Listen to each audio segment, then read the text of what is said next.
गांव की जिठानी। शांति अपने दो बेटों अर्नव और आरुष के साथ शांति से जीवन बिता रही थी।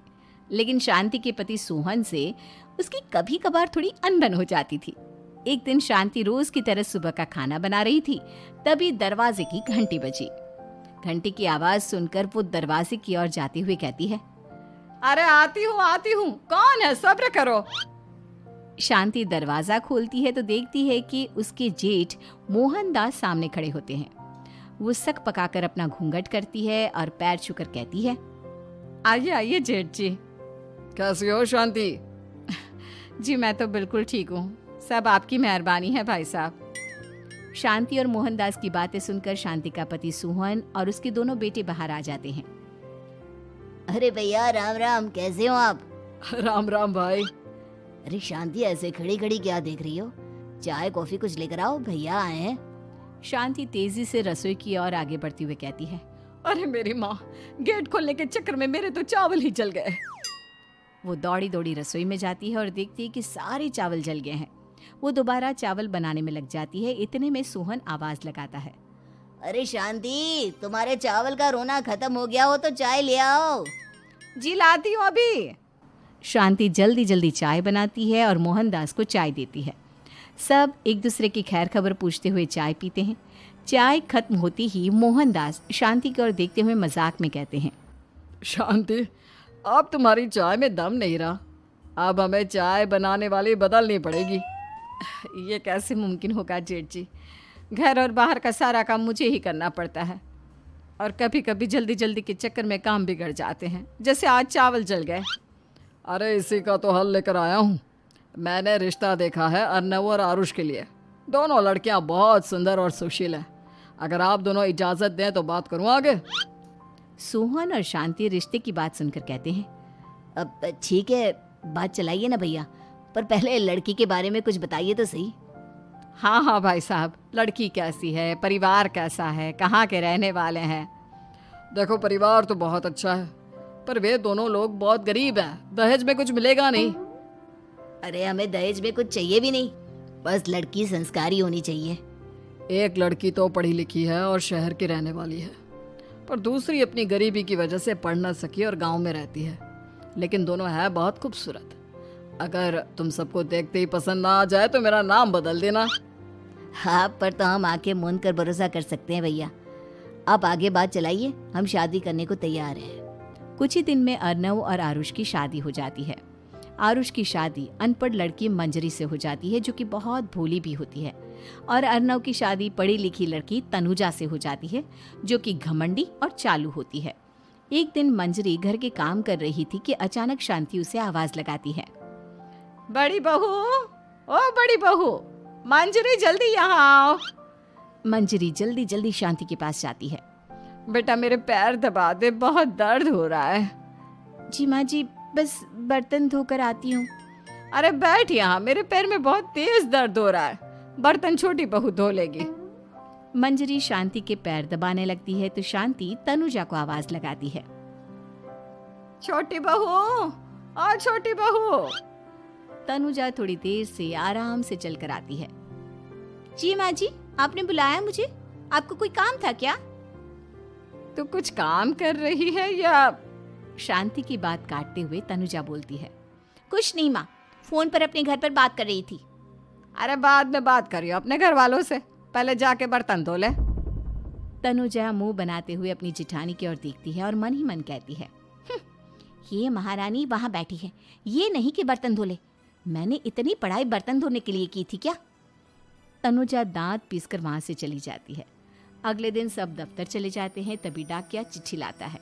शांति चिट्ठी लेकर मंजरी से कहती है, बड़ी बहू, जरा छोटी बहू को बुलाना, एक चिट्ठी आई है। मेरी तो आंखें कमजोर है तो मुझसे पढ़ा नहीं जाएगा। मंजरी तनुजा के पास जाकर कहती है, तनुजा, तुम्हें माँ जी बुला रही हैं। मुझ पर हुक्म मत चलाओ, काम बताओ काम। अरे मैंने तुम पर कहाँ हुक्म चलाया, और हुक्म चला भी दूंगी तो क्या हुआ, तुम तो मेरी छोटी बहन की तरह हो ना। तुम जैसी अनपढ़, जाहिल और गांव की गवार मेरी बहन नहीं हो सकती। बेचारी मंजरी तनुजा की बात सुनकर अपना सा मुंह लेकर रह गई। कोई चिट्ठी आई है, माँ जी तुमसे पढ़वाना चाहती है, बस इसलिए बुला रही हैं। मुंह टेढ़ा करके तनुजा मंजरी का मजाक बनाती हुए कहती है, अनपढ़ कहीं की। तनुजा का ऐसा बर्ताव देखकर बड़ी बहू बहुत दुखी होती है। तनुजा को अपनी पढ़ाई का घमंड इतना हो गया कि अब वो घर के कोई काम नहीं करती और अपनी जिठानी का मजाक बनाती रहती। तनुजा का ये बर्ताव अब उसकी सास को भी नजर आने लगा था। एक दिन शांति ने अपनी बड़ी बहू से कहा, मंजरी, तनुजा हर समय तुम्हारा मजाक उड़ाती है, तुम्हें गुस्सा नहीं आता क्या? आता तो है माँ जी, लेकिन मैं क्या करूं? जब भी उसे कुछ बोलती हूँ वो और भी जली कटी बातें मुझे सुनाकर चली जाती है। मैं उसे अपनी छोटी बहन की तरह प्यार करती हूँ, लेकिन उसके दिल में मेरे लिए कोई इज्जत नहीं। बहू, तूने वो कहावत सुनी है, जुल्म करने वाले से ज्यादा जुल्म सहने वाला अपराधी होता है। मंजरी अपनी सास का इशारा समझ जाती है। वो अपनी देवरानी को सबक सिखाने की ठान लेती है और एक दिन शांति अपनी दोनों बहुओं के साथ बैठी थी तो शांति अपनी बड़ी बहू से पूछती है, अरे बहू, शाम होने को है, कुछ सोचा है क्या बनेगा खाने में? माँ जी, मेरे तो सर में बहुत दर्द है आज। मेरी प्यारी देवरानी ही कुछ अंग्रेजी खाना बनाकर खिलाएगी। सुना है पढ़े लिखे लोग अंग्रेजी खाना बहुत अच्छा बनाते हैं, क्यों तनुजा? इतना कहकर मंजरी अपनी सास की ओर देखकर मुस्कुरा दी।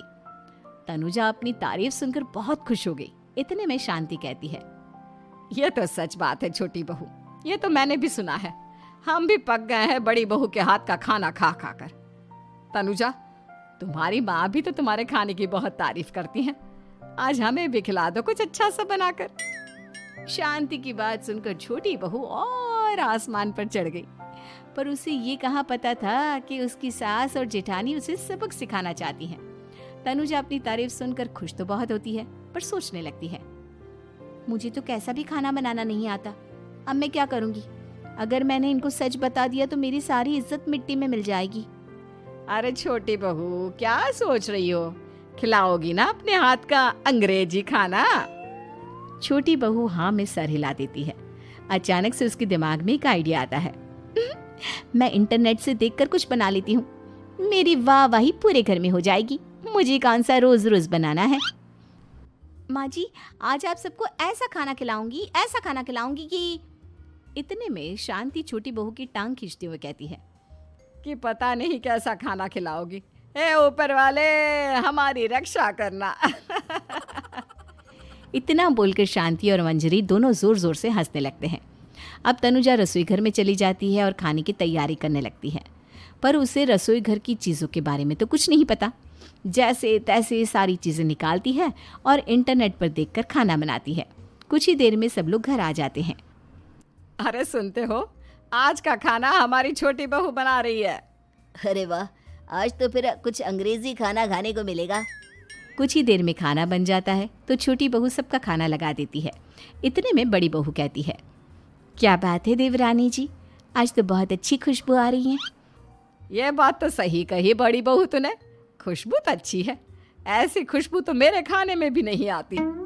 सब मिलकर छोटी बहू की बहुत तारीफ करते हैं और छोटी बहू 7वें आसमान पर बैठ जाती है। अब सभी खाना खाते हैं। जल्दी जल्दी दो, अब तो मुंह में पानी आ रहा है। हाँ, मुझसे भी नहीं रुका जा रहा। जैसे ही सोहन एक निवाला खाता है तो उसकी आंखों से पानी आने लगता है। ये देखकर शांति सोहन से पूछती है, क्या हुआ जी, खाना इतना अच्छा बना है कि आंखों से पानी आ गया? सोहन चुप रहता है और धीरे धीरे से खाना शुरू कर देता है। इतने में सोहन छोटी बहू से कहता है, बेटी तुम भी तो खाओ, तुम क्यों रुकी हो? खाना सच में बहुत अच्छा है।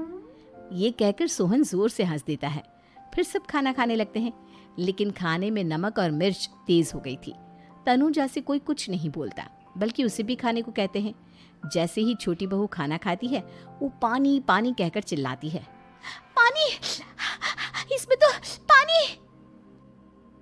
ये खाना तो सच में इतना अच्छा बना है कि हमारे साथ साथ देवरानी जी भी इसके स्वाद को कभी नहीं भूल पाएंगी। सही कहा बहू। तनुजा को अपनी गलती का एहसास हुआ और उसने अपनी सास से कहा, माँ जी ये मेरी गलती नहीं है, इंटरनेट पर दिखाया था कि 4 चम्मच नमक और मिर्च डालने हैं। अब मंजरी को भी मौका मिल गया और उसने तनुजा पर तंज कसा। नाच न जाने आंगन टेढ़ा, हर जगह अपनी पढ़ाई दिखाती हो, दूसरों का मजाक उड़ाती हो। अब पता चला ना, हर चीज़ में पढ़ाई काम नहीं आती। और तुम तो शहर में रही हो, तुम्हें तो मुझसे भी अच्छा खाना बनाना आना चाहिए ना। बेटा, अगर तूने ठीक से सब सीखा होता तो आज तुझे शर्मिंदा नहीं होना पड़ता। बात शहर या गांव की नहीं होती।